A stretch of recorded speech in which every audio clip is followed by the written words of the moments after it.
I follow up hydraulics with flight controls because, as we mentioned, systems are highly interdependent on transport aircrafts, and flight controls and hydraulics are one of those that are absolutely interdependent. On most transport aircraft, anything roughly 50 seats and larger, if you lose hydraulics altogether, you lose the ability to move your flight controls. And so it is critically important that they work together properly in order to operate the airplane, in order to keep the airplane safe. So areas of flight controls, you're probably all real familiar with primary flight controls, things like ailerons, elevators, and rudders. Those rudder, or sometimes on transport aircraft, there may be more than one rudder, but like an upper and a lower half, like the 727 has. But the secondary flight controls get a little bit more complicated, and that is we have flaps. Okay, small airplanes tend to have flaps. Cessnas have flaps. The Baron has flaps. The Mooney has flaps. But now we add in slats, which are along the leading edge. We add in additional trims, and the trims are more complicated than just a little tab in many cases. And then things like spoilers, spoiler-on, speed brakes that are on the top of the wing, the top surface of the wing. Okay. So with flight controls, one of the things we have to understand and be keenly aware of is that they operate using the loop of control methodology. And I would be mistaken if I said the only thing on transport aircraft that uses this is flight controls, because there's a lot of other things that use it too. Many of you have been in the flight deck and turned on hydraulics, and I've talked to you about it, where you turn on a hydraulic pump, you put an input by turning on a switch, that turns the pump on, the pump builds pressure, and then when pressure builds, it turns off the in-op light in the flight deck. Okay? So this loop of control is used all over the place in transport aircraft, but it's critically important here for flight controls. And so in the case of flight controls, we have an input. We move a yoke, we move the rudder pedals, we move a stick, and then some kind of control takes place, and typically that's a servo valve and actuator setup with hydraulic flight controls. It could be electronic too. It can be an electric motor that drives something like, say, the flaps or the slats. That flight control moves to the position that we have selected. And remember, a lot of these are not just a two position. They're not an up or a down or a deployed or stowed. We want to be able to go to an infinite number of positions between those, right? We want to be able to vary our elevator, our aileron, or our rudder, or our speed brakes. You know, we don't necessarily always want them to go full travel. And so then that flight control moves, and it sends a signal back that provides feedback and follow-up. And what that accomplishes is once it's moved to the position we've selected, it cuts out, it stops that operation. And that's built into the servo valve actuator on a hydraulically operated flight control, for instance. But it also provides verification of movement or change, and that oftentimes can be displayed back in the flight deck.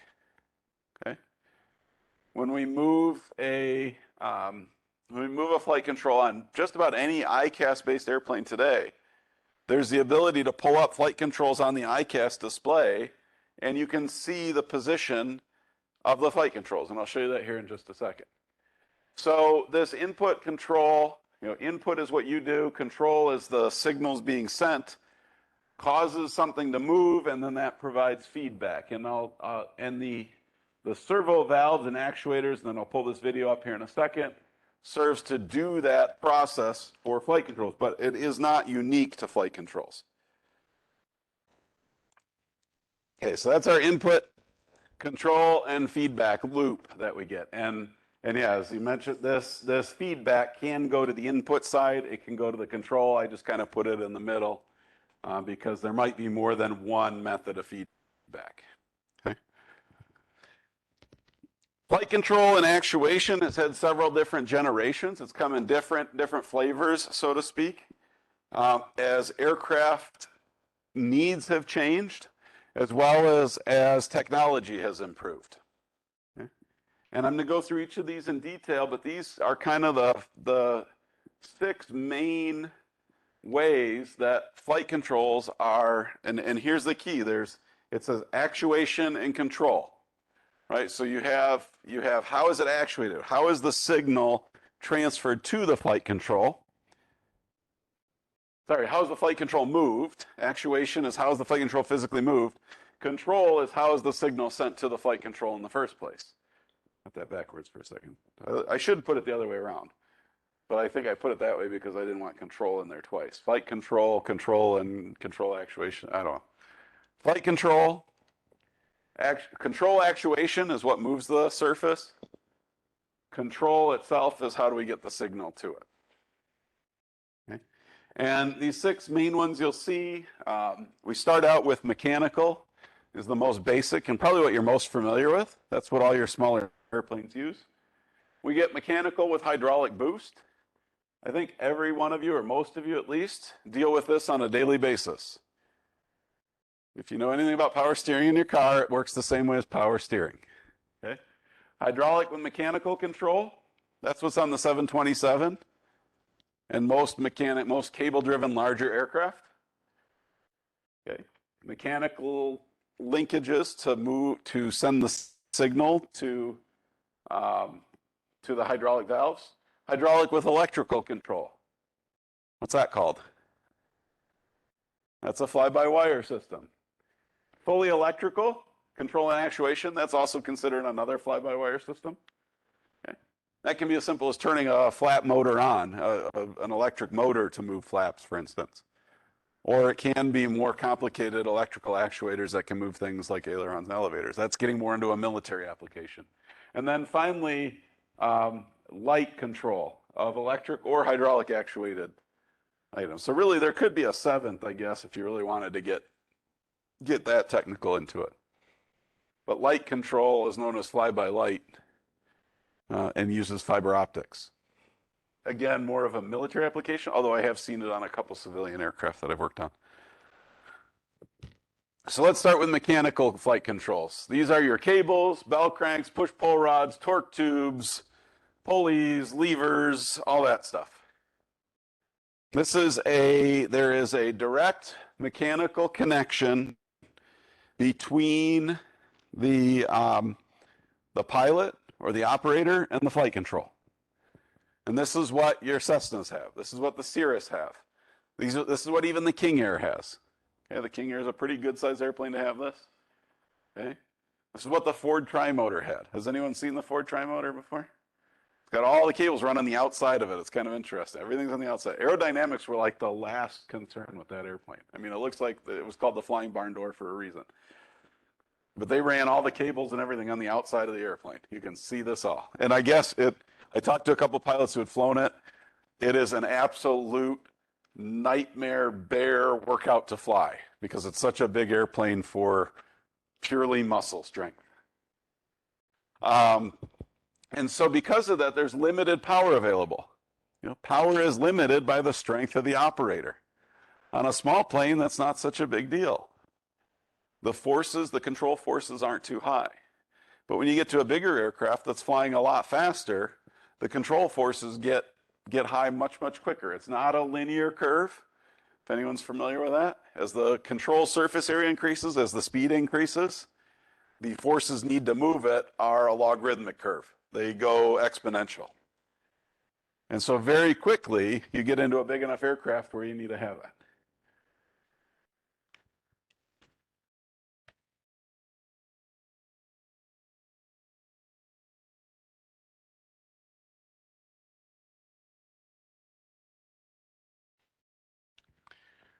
So smaller aircraft, typically this is turboprops, 34 passengers max and down. The next generation we had is our hydraulically boosted mechanical flight controls. So these are also known as power assisted flight controls. And this is now, we've gotten into the era or the size where purely mechanical controls are a little bit too hard to move. And so now we add some kind of a boost. We add some hydraulic assistance. And as was brought up, this is like power steering in your car. So most of you have driven a car with power steering. What happens if the power steering stops operating? Has anyone ever tried steering their car without it? Can you still steer your car? You can, but it's a workout. It's cranking hard, right? Having to go. Okay? And these use cables, bell cranks, push-pull rods, torque tubes, etc. There's still a direct connection. If hydraulics fail, you can still move the flight controls. But you don't, if you lose hydraulics, you don't have that assistance. And so what happens here is the actuators are still connected to the cables and all that. There's still a link, but it's not a purely hydraulic system. So let me play this section of the video so you can kind of see how one of these operates. The next type of control or flight control setup we have is a mechanically controlled with hydraulic flight control operation. And this is probably the most common one that people are aware of. This is what the 727 has, the 737 has, let's see, there's the 740, 757 to an extent, 67. 777 goes to fly-by-wire. Airbus did fly-by-wire earlier with the A320. And so, you see these on a lot of legacy aircraft. There's a lot of aircraft out there flying with these systems right now. The CRJs, all the CRJ 700, 200, 900, the Embraer 145, 135, they're all this style of flight control. And so here we eliminate the physical connection between the stick, yoke, and the surface. So now the pilot no longer has a link if the hydraulic system is no longer functional. And so they cannot move flight controls with a total hydraulic system failure. In this case, you've got two types of control valves, and we looked at these a little bit in hydraulics, but the first one, actually I'm going to go to the bottom here, full travel actuators. These are those things that go all the way one direction or all the way the other. And again, they're primarily used for things like ground spoilers, okay, in the flight control system. Or maybe, pretty much ground spoilers. The other type, PCUs, are servo valves with feedback linkage. And so now these are where we have there's a spool valve integral to the hydraulic actuator that senses its position and allows that motion to be stopped at various points. And in the case of something like an aileron or an elevator, it's an infinite number of points. You can move the stick anywhere within its range of travel and stop it, and that's where the flight control is going to stop. And so these are, I'm just going to go ahead to this real quick. So what you're going to have is a set of cables, and you can see here there's two sets of cables in this case. There's a left set and a right set. They're normally linked together. This is looking at the aileron cables, okay?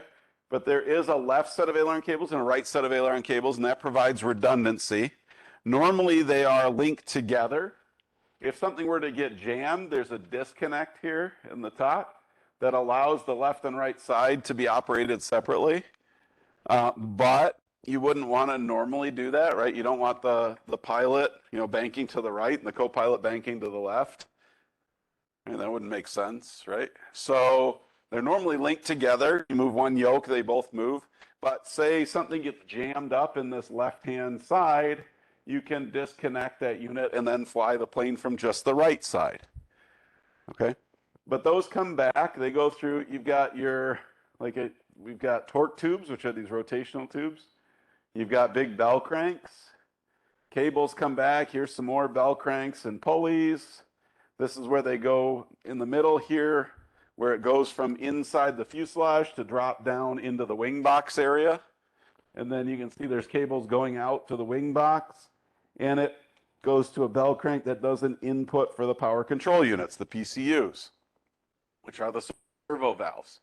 And here they show 2 on the right aileron and 2 on the left aileron. And these PCUs are going to be powered by 2 different hydraulic systems.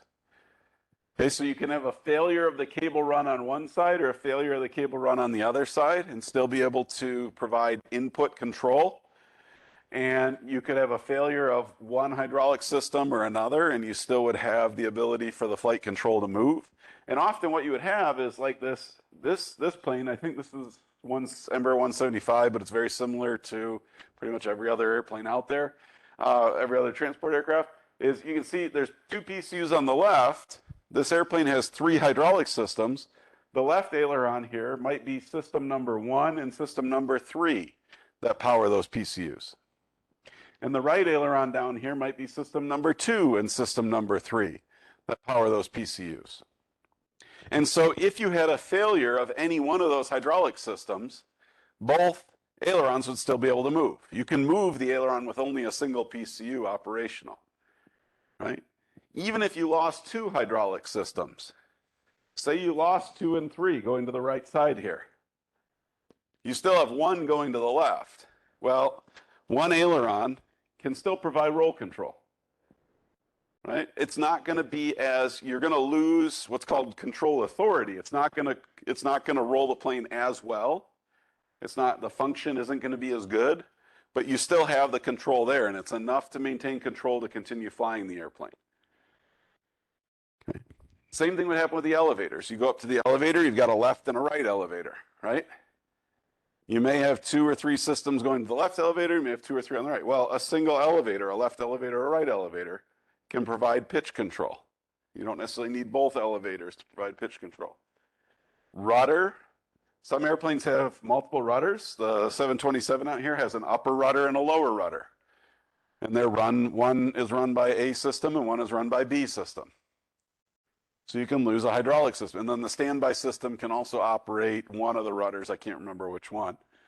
So you've got 3 hydraulic systems that can operate the rudders on there. Okay. I've worked on planes that had a single rudder. They had 3 different actuators that went to that rudder though. System 1, 2, and 3 each had an actuator that could move the rudder. And any single actuator could operate the rudder on its own. Again, it had limited authority because it had to overcome the non-working. It didn't have as much force available, but you could still maintain enough yaw control that the plane was considered controllable and flyable. Okay, so we'll leave off there. We'll finish out this video next time. That's that same video I've got. That video is on e-learning, so if you want to review it, you're welcome to do that. I've uploaded it there where you can watch it or review it in its entirety. And we'll finish that out next time and then continue on into fly-by-wire systems, fly-by-light, and the like.